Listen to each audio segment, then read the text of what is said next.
Magandang araw guys! For today's video, mag-unbox na naman tayo ng aking parcel na in-order sa Shopee. Yan. Nakalimutan ko na kung anong laman ito kasi matagal ko na kasing in-order to at matagal na ring dumating. Hindi ko lang siya ma-unbox kasi wala akong time. Yan. Pero ngayon, nagkaroon ako ng oras para ibuksan ito kaya i-unbox na natin.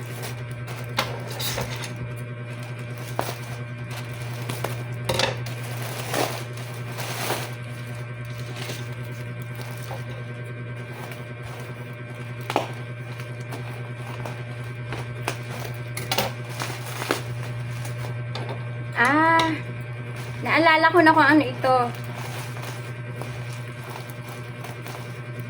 Marami kasi nagpo-post ng mga OFW sa maraming gumagamit ng product na ito sa Middle East. Kaya, napa-order na ako nito sa Shopee. Yan. Effective daw itong pampaputi. Lalo na ito, yung fryan na to.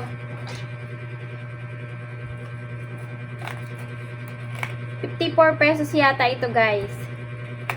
54 pesos. At effective daw itong katambal nitong RDL lotion. Yan. Whitening lotion.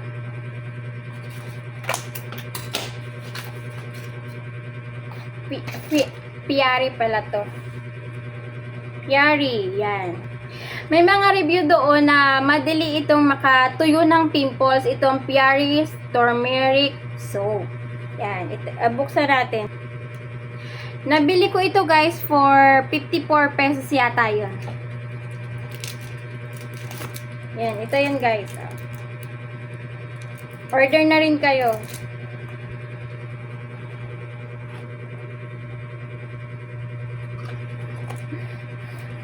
Hindi siya English guys, kaya hindi ko mababasa kung paano ito gamitin. Pero normally naman, alam naman natin kung paano gamitin itong mga sabon na ito. Common na to kung paano gamitin. Tapos ito namang RDL lotion na to. Dahil ang dami-dami ring magagandang review doon. At saka ano nga, marami gumagamit na OFW na nagtatrabaho sa Middle East. Yan, napo-order na ako kasi effective daw ito. Pumuputi agad sila. Yan, nabuksan na. Tumulo na. Teka lang guys.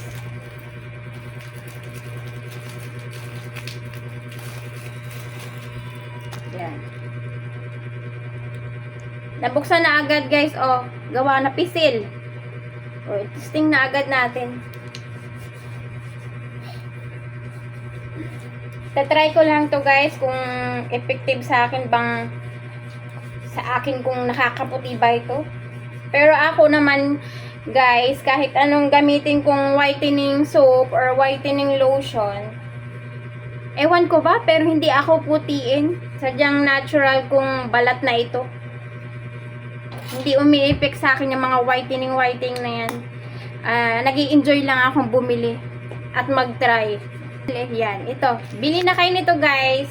Tatry ko rin lang kung effective ba ito sa akin. Yan.